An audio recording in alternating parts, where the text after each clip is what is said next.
Welcome to the Red Flags podcast. Thank you for tuning in. As always, before we dive into the story, I kindly ask you to like this video and make sure you're subscribed to my blog. That way, you help keep me motivated, and your activity also helps other people discover my podcast. I discovered my wife's infidelity on a Tuesday, which feels important somehow, not a dramatic Friday when emotions run high, or a somber Sunday when existential dread is already part of the brunch menu. Just an ordinary Tuesday in February, the kind of day that has no business upending someone's life. My name is Daniel Mercer, and until 2:47 p.m. on that particular Tuesday, I would have described myself as a happily married architectural engineer living in Tampa, Florida. At 2:48 p.m., I became something else entirely. A man holding his wife's unlocked iPad, staring at a conversation that had no business existing in a world where our marriage vows still meant anything. The thing about betrayal is that it doesn't announce itself with thunderclaps and dramatic lighting. It arrives quietly, often disguised as something mundane. In my case, it arrived because Sarah had asked me to check if her flight to Nashville had been delayed while she was in the shower. Nashville, where her marketing firm was hosting a 3-day conference.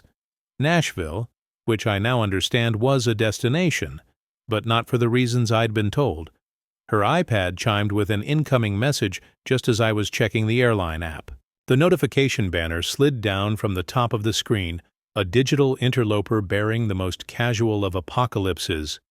Can't wait to feel you against me again. Hotel confirmation attached. Same room as last time. The sender was listed simply as J. Not a name I recognized from her colleagues or friends, just a single letter, as if the alphabet itself had conspired against me. I should mention here that I'm not the kind of husband who snoops. Sarah and I have been married 9 years, the kind of relationship where passwords are shared not out of obligation, but because it's simply more convenient when someone needs to check a flight status or order takeout.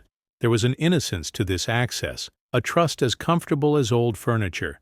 But there I was, my thumb hovering over that notification, caught in a moment of ethical calculus. Open it and violate her privacy, or ignore it and violate my own. Emerging suspicion, I tapped the message. What followed was a cascade of poor decisions that any reasonable person would attribute to temporary insanity, but I prefer to think of as an archaeological dig through the ruins of my marriage. I didn't just read that message thread. I read all of them.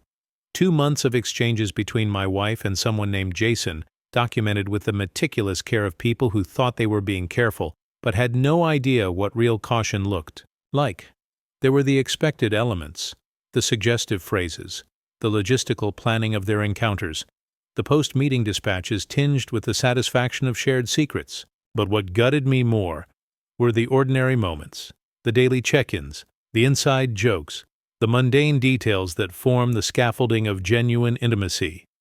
Thinking about that ridiculous bird outside your window this morning. Just had the coffee you recommended. You were right. Life-changing. Meeting with clients today. Wearing the earrings. Our secret. These weren't just the exchanges of physical affair. This was the architecture of a parallel emotional life built brick by digital brick while I remained oblivious in my own home, sleeping beside the general contractor of my undoing. I heard, the shower stop. 4 minutes until Sarah would emerge, wrapped in her blue towel, hair twisted up in that effortless way that had always looked like a small miracle to me. 4 minutes to decide what kind of man I was going to be in this new, fractured timeline. I closed the messages, opened the airline app as originally requested, and placed the iPad exactly where I'd found it. Then I sat on the edge of our bed, California King, purchased 3 years ago as an anniversary present to ourselves, and waited, my hands folded in my lap like a schoolboy preparing to recite a difficult lesson. "Any delays?" Sarah called from the bathroom.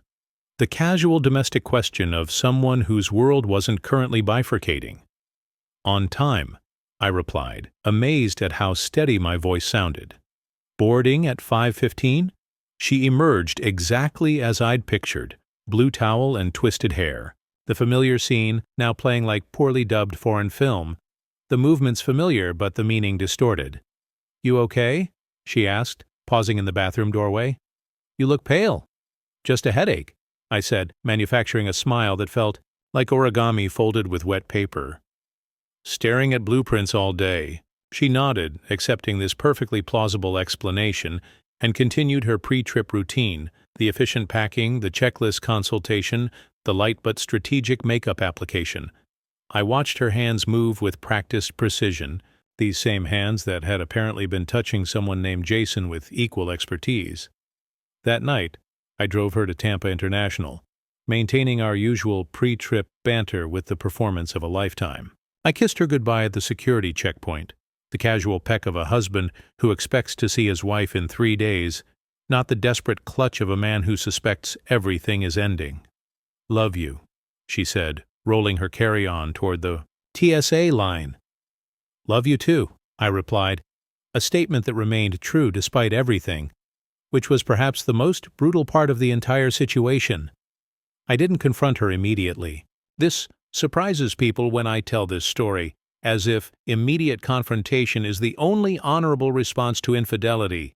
But there's something to be said for taking time to process nuclear-grade emotional fallout before deciding which buttons to push. Instead, I spent those 3 days conducting my own covert operation. It turns out that once you know what you're looking for, evidence of a double life isn't particularly well hidden. It's like those 3D posters from the 90s. Once you see the hidden image, you can't unsee it. First, I checked our shared cloud, storage, finding a folder labeled Nashville Presentations that contained not PowerPoint decks but photos. None explicit, thankfully, but intimate nonetheless. Jason had a face now. Early 40s, athletic build, the kind of symmetrical features that make men like me quietly resentful in elevators and waiting rooms. Next came the credit card statements, where I discovered a pattern of charges at a restaurant in Ybor City called Mano's every second Thursday for the past 3 months. Not our usual haunts, not anywhere Sarah had ever mentioned going. Then their communication methods, a separate email account I found logged in on her laptop, plus the messaging app they used that automatically deleted conversations after a set period, a digital burn-after reading, system that had failed only because Jason had apparently adjusted his settings differently than Sarah. By day 3, I had constructed a comprehensive timeline of their relationship, which appeared to have begun at a marketing conference in Atlanta 5 months ago. 5 months during which I had planned our summer vacation to the Outer Banks, helped Sarah's mother move into her new condo in Sarasota, and started preliminary designs for the home renovation we'd been discussing since last year. 5 months of living in a marriage that for me was continuing on its expected trajectory, while Sarah had quietly constructed an exit ramp I hadn't noticed. When her flight landed on Friday evening, I wasn't at the airport to meet her. Instead, I was sitting at our kitchen island, a glass of bourbon in hand. My third, if we're being honest, though I'd paced them carefully. With a neatly organized folder containing what I'd come to think of as the evidence. The initial confusion on her face when she Ubered home to find my car in the driveway, but no greeting at the door shifted to concern when she saw me at the kitchen island, then to something more complex when she registered the folder, the bourbon, and the fact that I hadn't said hello. "What's going on?" she asked, setting down her suitcase with deliberate care, like someone approaching a wild animal they're not sure is injured or aggressive. "Nashville seems nice this time of year," I said, aiming for casual but landing somewhere between sarcastic and unhinged. "How was the conference?" "Fine. Productive." Her eyes never left the folder. "Daniel, what is this?" "Funny thing about Nashville," I continued, taking another sip of bourbon. "According to your airline app, your flight arrived on time. According to your hotel's website, you never checked in." The color drained from her face with such dramatic efficiency that in other circumstances I might have been concerned for her health. "I can explain," she said, a phrase so cliché that under different circumstances I might have laughed. "I'm sure you can," I replied. "People who maintain elaborate deceptions usually have explanations at the ready. The question is whether any explanation matters at this point." I opened the folder and removed the first page. A printout of their initial messages after the Atlanta conference, where the groundwork for their affair was established with the careful enthusiasm of people. Discovering an unexpected connection. "Jason seems nice," I said, sliding the paper across the island toward her. "Very attentive. Good taste in coffee." Sarah didn't touch the paper. She remained standing, one hand still on her suitcase handle, as if calculating whether she should just wheel it back out the door. "How long have you known?" she asked finally. "Since Tuesday. But apparently I'm the last to know, since this," I gestured to the folder, "has been going on for 5 months. 5 months." Saying it aloud made it simultaneously more real and more absurd. 5 months is a college semester. 5 months is a Florida winter. 5 months is long enough to grow a decent tomato plant from seed to fruit. 5 months of deception requires sustained effort and commitment, the very qualities I thought were being invested in our marriage. "It's not what you think," she said, another line so expected I nearly checked off a box on an imaginary infidelity bingo card. "Isn't it?" I felt something shift in me then, a move from shock to a strange, detached anger. "Because what I think is that you've been sleeping with someone named Jason while telling me you're at conferences or working late. What I think is that you have a whole separate digital life that required significant effort to maintain. What I think is that our entire reality for the past 5 months has been a carefully curated fiction." "That's not fair," she whispered. "Fair?" The word came out as a laugh. "You want to talk about fair? Was it fair when I spent 3 days assembling evidence of my wife's infidelity like a deranged prosecutor? Was it fair when I realized our life together wasn't just damaged, but possibly fictional? Is it fair that I'll now question every business trip, every late meeting, every casual mention of a colleague for the foreseeable future, assuming there is a foreseeable future for us?" She flinched at this, the first acknowledgement that our marriage might not survive this revelation. Then, with a resigned sigh, she finally released the suitcase handle and moved to sit at the kitchen island, though she chose the stool furthest from me. "You weren't supposed to find out like this," she said. "Was there a preferred method?" I asked. "A PowerPoint presentation, perhaps? A formal letter of intent to betray?" "That's not what I meant." She looked down at her hands, twisting her wedding ring, a 1-carat oval diamond set in rose gold, selected after weeks of research because I wanted it to be both classic and unique, like her. "I meant I was going to end it with Jason." "When?" I asked, genuinely curious about the timeline in which she had planned to reconstruct our marriage. "Soon." She glanced up, meeting my eyes for the first time since she'd entered the kitchen. "This weekend, actually. In Nashville." "So there was a conference?" "Yes. Jason, he works for one of our client companies. We were both scheduled to attend. I was going to tell him it was over." I considered this, swirling the remaining bourbon in my glass. And what prompted this sudden attack of conscience? Guilt? Fear of discovery? A better offer? The cruelty of this last suggestion wasn't, like me. But then again, nothing about this situation was familiar territory. "Because I love you," she said simply. "Because 5 months of whatever this was with Jason made me realize what I was risking, what I was throwing away. I wanted to believe her. God help me, sitting there with irrefutable evidence of her. Betrayal spread between us like the world's most depressing charcuterie board. I still wanted to believe that she loved me enough to choose me without the pressure of discovery. But love isn't just a feeling. It's a series of choices made daily, and for 5 months Sarah had been choosing someone else. "You realize the timing of this revelation is convenient?" I said. "If I hadn't found out, would you really have ended things with him?" "Yes," she insisted, leaning forward. "I had already booked a separate hotel room in Nashville. I wasn't going to stay with him. The plan was to meet, explain that it was over, and then actually attend the conference. Alone." I raised an eyebrow. "And I'm supposed to believe this because it's the truth." Her voice cracked slightly. And because you know me, Daniel, better than anyone, better than Jason ever could, you know when I'm lying. That was the problem, though. I thought I had known her. Now I wondered if the woman I had built a life with was just one facet of a person who contained multitudes I'd never glimpsed. Why? I asked, the simplest and most complicated question. Why Jason? Why any of this? Sarah closed her eyes briefly, as if gathering strength.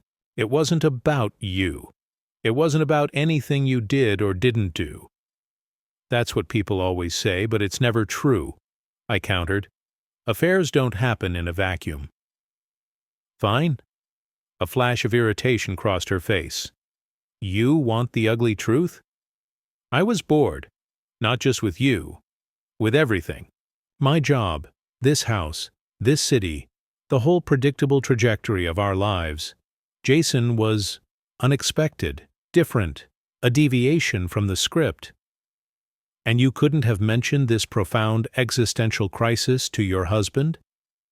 Perhaps suggested therapy, or a vacation, or literally any option besides infidelity? Would you have understood? Really? She looked around our kitchen, the tasteful granite countertops, the stainless steel appliances, the carefully selected pendant lights that cast the perfect glow for both cooking and casual dining. You love this life. You love the stability, the plans, the 5-year goals. I told myself you wouldn't understand the part of me that sometimes wants to burn it all down just to see what rises from the ashes. There was some truth to this, I had to admit. I'm a planner by nature and profession. I find comfort in blueprints and structural integrity. But the idea that I was somehow too rigid, too predictable to accommodate her need for spontaneity felt like an oversimplification of both my character and the complexity of our relationship. So instead of talking to me, you created a separate life, I said. A digital affair with physical meetups, all while maintaining the appearance of our marriage. That took planning, Sarah. Meticulous planning. Not exactly the impulsive act of someone desperate to escape routine. She had no answer for this, which was its own kind of answer. We sat in silence for a long moment, the kitchen that had hosted countless dinner parties and lazy Sunday breakfasts now feeling like neutral territory in hostile negotiations. What happens now? She finally asked. I had been asking myself the same question for 3 days. What does happen after the foundation of your marriage reveals hairline fractures you never noticed? Do you demolish the whole structure or attempt repairs, knowing the integrity has been compromised? I don't know, I admitted. I'm not making any decisions tonight. Are you asking me to leave? The question hung between us, heavy with implications. If she left now, it would create a physical separation to match the emotional one already established. It would signal a break, possibly permanent. If she stayed, we would enter the unbearable intimacy of cohabiting through crisis. No, I said finally. But I'm taking the guest room. I need space to think. She nodded, accepting this small mercy with visible relief. Thank you. Don't thank me yet, I warned. I haven't decided anything. I just know I can't have this conversation until I've processed everything. The next week passed in a bizarre facsimile of our normal routine. We moved around each other with careful politeness, like diplomatic representatives from formerly friendly nations now in the midst of tense negotiations. Sarah went to work. I went to my office. We ate meals separately. We avoided the bedroom. At the same time, meanwhile, I oscillated between rage, despair, and an odd, detached curiosity about how our particular story would end. I consulted a therapist, then a divorce attorney, then the therapist again, covering all possible outcomes with the thoroughness that defines my professional approach to structural challenges. Sarah, for her part, gave me space while making her position clear.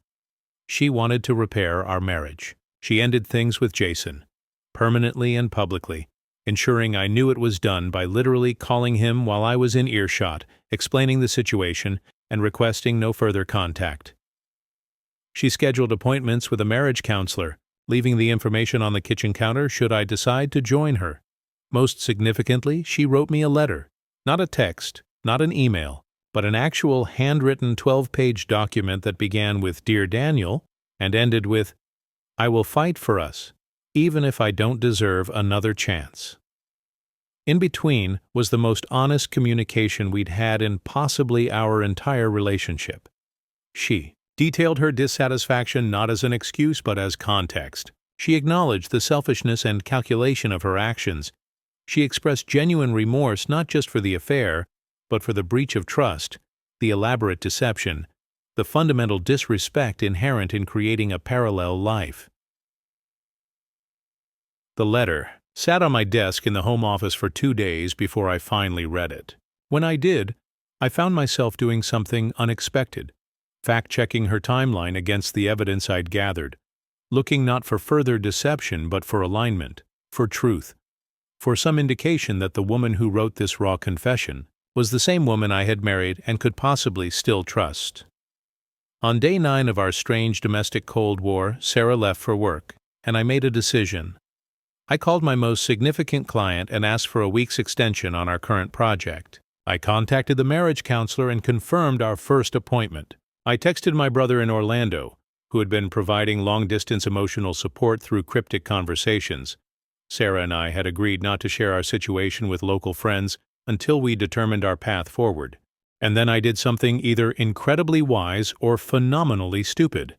I logged into Sarah's iPad again, this time with her full knowledge and permission, established during one of our brief, stilted conversations about transparency going forward. I wasn't looking for more evidence of her affair. I was looking for signs of the woman I had married, the person who existed before and possibly alongside the version who had chosen deception. I found her, scattered throughout the digital artifacts of our shared life, in photo albums of our vacations, where her smile reached her eyes in a way that couldn't be faked. In notes she'd written for work presentations, where she'd doodled our initials in the margins during boring conference calls. In a private journal, entry from just 6 weeks ago where she'd written, "I don't know how to stop this mess I've created. Daniel deserves better. I want to be better." The complexity of human relationships is that they resist simple narratives. The truth isn't that Sarah didn't love me, nor that our marriage was a lie, nor that her affair was meaningless. The truth, as I was learning, contained elements of all these possibilities existing simultaneously, like Schrödinger's relationship, both broken and whole until observed closely. That night when Sarah came home, I was sitting at the kitchen island again, but without the bourbon and evidence folder. Instead, I had 2 plates, a home-cooked meal, and a single question. Do you want to try to rebuild this? Not what we had before, because that's gone, but something new that acknowledges what's happened and somehow moves forward. She set down her bag carefully, studying my face with an intensity that reminded me of our early dating days, when every expression was a new territory to explore. "Yes," she said simply. "More than anything." "It might not work," I warned. "I might not be able to get past this." "I know," she nodded. "But I want to try. I want to be someone worthy of your trust again, even if it takes years." I gestured to the plate across from me. "Then let's start with dinner. And tomorrow, we have an appointment at 2 p.m. It wasn't forgiveness. Not yet. It wasn't even a promise of eventual reconciliation. It was simply an acknowledgement that endings and beginnings often look remarkably similar when you're standing directly at the fulcrum point. As we ate, maintaining a conversation that carefully avoided both excessive casualness and dramatic intensity, I realized that regardless of how our particular story ended, I'd already learned something essential. That love, like architecture, requires both solid foundations and regular maintenance, and that sometimes, when structural damage occurs, the only option is to shore up what remains while rebuilding with materials strong enough to withstand future storms. Whether Sarah and I would successfully rebuild or ultimately decide to carefully dismantle what remained of our marriage was still uncertain, but sitting across from her in our kitchen, watching her navigate this fragile new reality with determination and genuine remorse, I allowed myself to consider the possibility that some structures, despite significant damage, can be not just repaired but reimagined into something stronger than before. Only time would tell if we were capable of such ambitious reconstruction. For now, we were simply two people sharing a meal, acknowledging that the hardest work of our relationship lay ahead, should we choose to attempt it together. Thank you for listening all the way to the end. Don't forget to subscribe, and I look forward to hearing your thoughts in the comments below. See you next time.